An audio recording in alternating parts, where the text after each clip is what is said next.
રાજકોટ જિલ્લાના થોરાડિયા ગામમાં થોડાક દિવસ પહેલા ઘનશ્યામભાઈ રાજપરા નામના વ્યક્તિની ભૂમાફિયા દ્વારા સરા જાહેરમાં કરપીણ હત્યા કરી દેવામાં આવી હતી અને તેને લઈને કોળી સમાજે આરોપીનું જાહેરમાં વરઘોડો કાઢવામાં આવે તે પ્રકારની માંગ સાથે વિરોધ નોંધાવ્યો હતો અને ત્યારે પોલીસ અને કોળી સમાજના લોકો વચ્ચે ઘર્ષણની સ્થિતિનું નિર્માણ થયું હતું, જેમાં 84 લોકો સામે વિછિયા પોલીસ સ્ટેશન ખાતે ફરિયાદ નોંધાઈ હતી। ત્યારે આ બાબતમાં પોલીસે જાનથી મારી નાખવાના પ્રયાસ અંગે ગુનો જે આરોપીઓ છે તેમના વિરુદ્ધ નોંધતા આમ આદમી પાર્ટીના નેતા ગોપાલ ઇટાલિયાએ મામલતદાર કચેરી રજૂઆત કરી હતી અને મામલતદારને તતડાવ્યા પણ હતા। સાથે જ તેમણે શું પક્ષ મૂક્યો છે અને શું માંગ કરી છે વિગતે।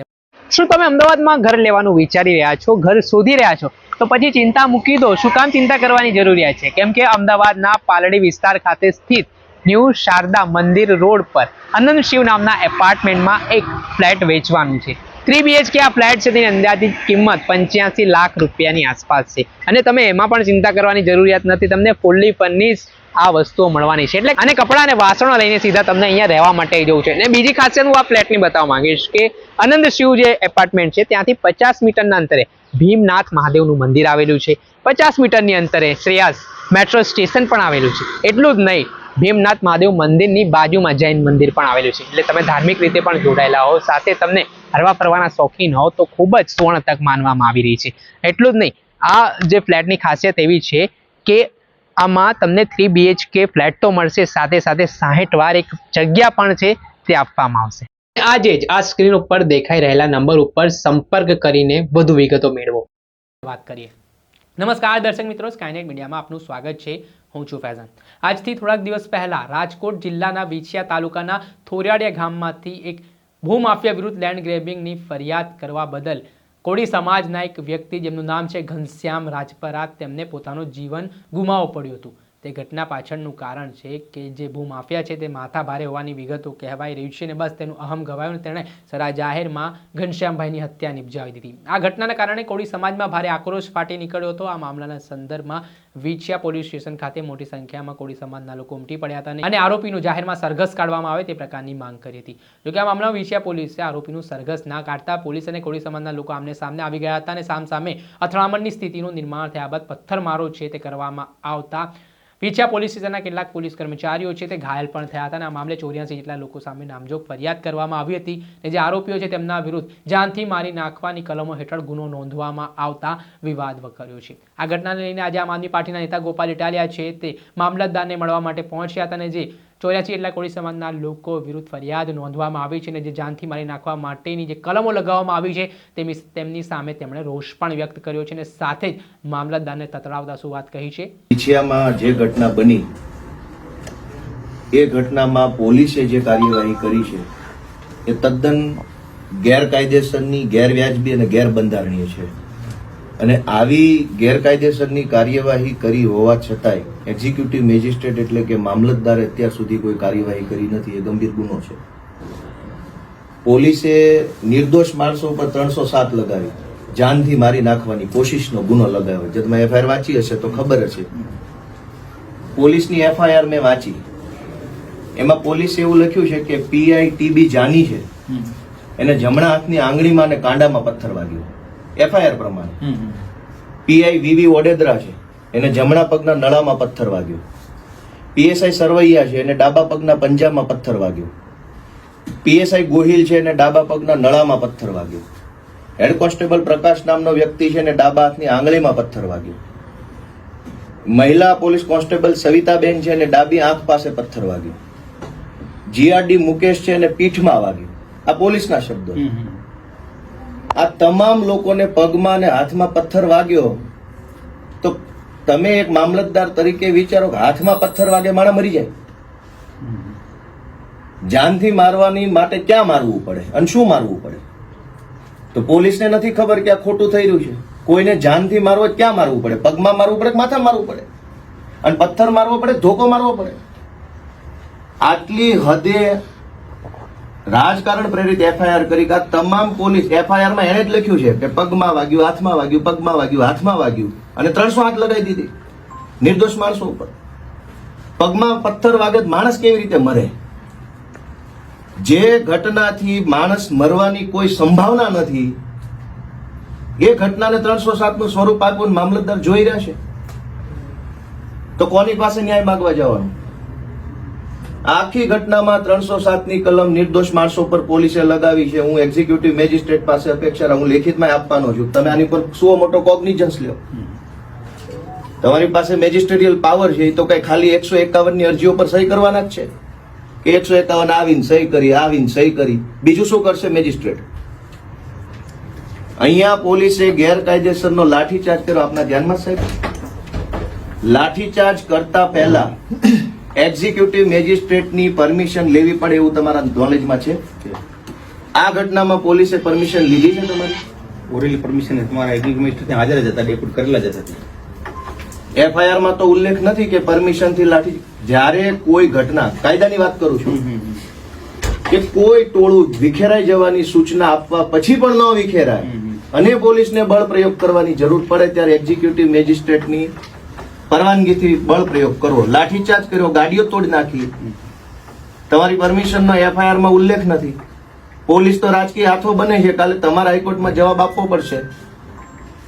આ અમરેલીની ઘટના બની, 3 નિર્દોષ નાના પોલીસ વાળાને સૂળીએ ચડાવ્યા, મોટા માછલા બચાવી લીધા. કાલ તમે ડીએમ ના કહેવાથી, કોઈ સરકારના કહેવાથી તમે ખોટું કરશો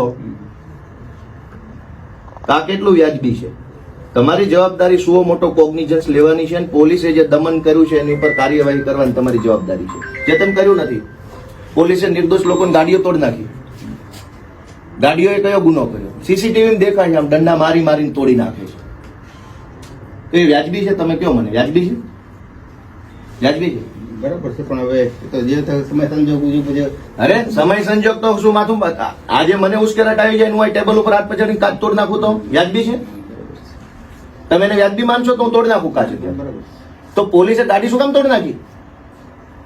સમય સંજોગ તો કાયદાનું પાલન પોલીસ નહીં કરે, કોણ કરશે?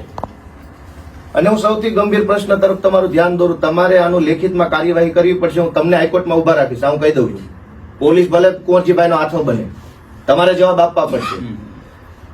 4 વાગે, મનુભાઈ કેટલા વાગે? 5 વાગ્યા આસપાસ. ગંભીર વાત છે સાહેબ. 5 વાગ્યા આસપાસ પોલીસની એફઆઈઆર પ્રમાણે 7 થી 8,000 લોકોનું ટોળું વિછિયામાં ભેગું થયું. એફઆઈઆર પ્રમાણે એટલે માની લઈએ કે 8,000 હતા. 8,000 માણસો કેટલી વારમાં ભેગા થઈ શકે? 1 મિનિટમાં, 10 મિનિટમાં, 1 કલાકમાં? અવળી મોટી પોલીસનું આઈબી તંત્ર શું કરતું હતું? એમને ખબર પડી આઈબીને કે વિછિયામાં 8,000 લોકો આવવાના છે, નાકાબંધી કેમ ન કરી? પહેલો માણસ આવ્યો, 5મો આવ્યો, 50મો આવ્યો, 150મો વ્યક્તિ આવ્યો, ત્યારે તો પોલીસે એલર્ટ થઈ જવાનું હતું અને વિછિયા આવતા તમામ રસ્તાઓ નાકાબંધી કરી લેવાના હતા, જેથી કરીને બહારનો કોઈ માણસ આવી ન શકે. તો પોલીસે શું કામ ભેગા થવા દીધા? 8,000 માણસો ભેગા થવામાં 3 કલાક લાગે. કોઈ ગામડેથી આવે, કોઈ અહીંથી આવે, કોઈ બજારમાંથી આવે, કોઈ કારખાનેથી આવે. પોલીસે ઈરાદાપૂર્વક ભેગા થવા દીધા અને પોલીસે તે લો એન્ડ ઓર્ડરની વ્યવસ્થા બગડે એવી કોશિશ કરી છે, છતાં મામલતદાર ચૂપ છે. છતાંય તમે પગલા નથી લીધા. પોલીસે 8,000 લોકો ભેગા કેવી રીતે થવા દીધા? નાકાબંધી કેમ ન કરી એડવાન્સમાં? ગામડે બીજી બહારની પોલીસ બોલાવીને રોકી લેવા જોઈતા હતા બધાને, અને પ્રી એનાઉન્સમેન્ટ કરવાનું હતું કે ભાઈ કોઈ ભેગા થશો નહીં, કોઈ ભેગા થશો નહીં. પોલીસની સ્પષ્ટ બેદરકારી અને ગુનાહિત પ્રવૃત્તિ હોવા છતાં એક્ઝિક્યુટિવ મેજિસ્ટ્રેટ છે એ ચૂપ બેઠા છે. બીજી વાત કે જે ઘનશ્યામભાઈ રાજપરાની હત્યા થઈ પછી પોલીસે, મોટા અધિકારીઓ, સુરેન્દ્રનગરથી કોઈ એસપી, બધાએ ગેરકાનૂની બાહેધરી આપી કે અમે સરઘસ કાઢશું. આવી બાહેધરી કયા આધારે આપી પોલીસે? અને એ વાત લોકોમાં ફેલાઈ ગઈ, લોકોને ખબર પડી ગઈ પોલીસે ગેરકાયદેસર રીતે સરઘસ કાઢવાનું કીધું છે, એટલે તો લોકો આવ્યા ને. નહીં તો પોલીસના મનની વાત જનતાને કેવી રીતે ખબર પડી ગઈ? અચાનક 8,000 લોકો ક્યાંથી આવી ગયા? 8,000 લોકોને એડવાન્સમાં પોલીસના મનની વાત ખબર પડી ગઈ. પોલીસે કીધું બધાને કે અમે સરઘસ કાઢશું, એટલે તો લોકો ત્યાં આવ્યા હશે. તો પોલીસે આવી વાત શું કામ કરી? અને કોણ એને પ્રશ્ન પૂછશે પોલીસને? એક્ઝિક્યુટિવ મેજિસ્ટ્રેટ નહીં પૂછે ક્યાં જવાનું? અને બધા જો ભાજપના હાથા બનીને બેઠા હશે તો કલ્યાણ થઈ ગયું ભારતનું. એટલે મારી સાહેબ સ્પષ્ટ શબ્દોમાં એક વકીલ તરીકે, કોઈ હું રાજકીય બિન રાજકીય વાત નહીં, હું વકીલ તરીકે કહેવા આવ્યો છું કે આ તમારી જવાબદારી છે. તમે મામલતદાર મેન્યુઅલ વાંચ્યો છે, હું એનું આખું પ્રકરણ વાંચીને અત્યારે તમારે અમે વાત કરું છું. તમારી પાસે જે પાવર છે એનો ઉપયોગ કરો. ખાલી 151માં સહીઓ કરવા પૂરતો નથી. પોલીસ આવા ખોટી રીતે ગાડીઓ તોડી નાખે, નિર્દોષ માણસોને એરેસ્ટ કરી લે, હજુ ગામડે ગામડે ફરીને એરેસ્ટ કરવાની કોશિશ કરે છે નિર્દોષ માણસોને. તો ના કોણ પાડશે એને? તમે મને જવાબ આપો, કોણ ના પાડશે? એના માટે ડીએસપી સાહેબ ને કલેક્ટર જિલ્લા મેજિસ્ટ્રેટ સાહેબ ને બધાની મિટિંગ થઈ ગઈ છે અહીંયા. એ રીતે સાહેબે એમને સૂચના આપી છે કે ભાઈ ખોટી રીતે હજુ ગામડામાં જાય છે, જે બેસણામાં આવે છે એને પોલીસ એરેસ્ટ કરે છે. તો મરી જાય કોઈ માણસ, બેસણામ સાહેબ નહીં આવવાનું. હિન્દુત્વની વાતો થાય છે, આ દીકરો મરી ગયો હિન્દુનો છે, આપણે હિન્દુ છીએ, હિન્દુ પરંપરા પ્રમાણે બેસણું થાય, બેસણામાં આવે ને પોલીસ પકડી લે. તો હિન્દુ છો કે પાકિસ્તાની છો? બેસણામાં આવેલા માણસોની ધરપકડો થઈ. હિન્દુ પરંપરામાં બેસણું એટલે આપણી સંસ્કૃતિ છે, આપણો રિવાજ છે. કેવી રીતે પોલીસ પકડી જાય? તમે એક શબ્દ નહીં બોલો, તમે આ પોલીસને એક શબ્દ નહીં કહો કે બેસણામાંથી કેવી રીતે પકડાય. ઓલા ભાઈ કોણ હતા? ઓલાના જમાઈ મુકેશભાઈ. મુકેશભાઈ જમાઈ. હા, હું તમારું જમાઈ નામ નવનીત નવનીત સોલંકી ખરખરો કરવા આવ્યા છે, એને પોલીસે જેલમાં પૂરી દીધા. અમદાવાદ જે માણસ રહે છે એને ખબર પડી કે આપણા હગાનું ખૂન થઈ ગયું, મૃત્યુ થઈ ગયું, ખરખરે આવ્યા, એને પોલીસે જેલમાં પૂરી. તમે સાહેબ હિન્દુ છો કે નહીં મને એમ કહો? આપણામાં ખરખરો હોય કે ન હોય? ખરખરામાં જ પોલીસ પકડી જાય, તમે વાજબી માનો છો? તો મામલતદાર તરીકે શું કાર્યવાહી કરશો કયો? તમારી પાસે એક્ઝિક્યુટિવ મેજિસ્ટ્રેટનો આખા તાલુકાનો ચાર્જ છે, શું કાર્યવાહી કરશો?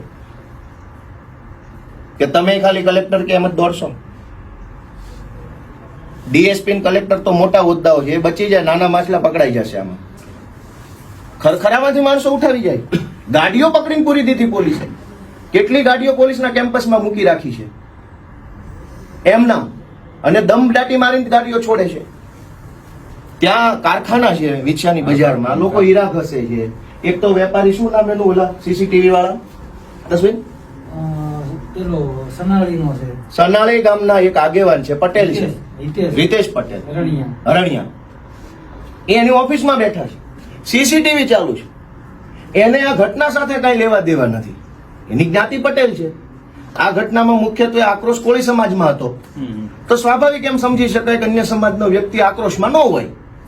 એને પોલીસે પકડીને જેલમાં પૂરી દીધો, જે એની દુકાનમાં બેઠો છે ને. મામલતદાર શું કરશે? તમાશો જોશું સાહેબ આપણે. જેટલા સાહેબ રાતે આવ્યા ને, આ બધાને મારવામાં કઈ ખામી નથી. કાલ જોયું, માથા 3-4 માથા ફાડી નાખ્યા, તો આ દવાખાને નથી લઈ ગયા. અહીંયા આ પોલીસ ખાતું દવાખાને, કાલ મને ખબર પડી ને હું ગયો તો કોઈ દવાખાને નથી લઈ ગયા. અને 2-3 જણાના હાથે ફ્રેક્ચર છે, ઉલટાની 300 હાથ આની ઉપર. આ ભાઈનો દીકરો તો 10-10:30 લઈ ગયા, પથ્થર મારો તો 5 વાગે થયો. બધાને પછી જ લઈ ગયા. હતા આમ આદમી પાર્ટીના નેતા ગોપાલ ઇટાલિયા. તેમણે પોલીસે જે જાનથી મારી નાખવાના પ્રયાસ અંગે ગુનો નોંધ્યો હતો, આરોપીઓ વિરુદ્ધ તે સંદર્ભમાં પોતાનો વાંધો વ્યક્ત કર્યો છે, પોતાનો રોષ ઠાલવ્યો છે.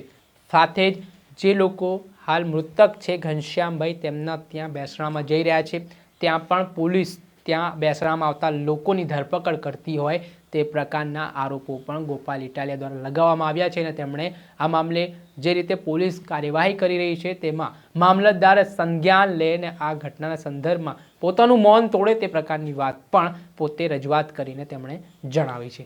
નહીંતર આ સમગ્ર મામલો છે તે આગામી દિવસોમાં આમ આદમી પાર્ટીના નેતા ગોપાલ ઇટાલિયા ગુજરાત હાઈકોર્ટમાં પણ પડકારી શકે છે.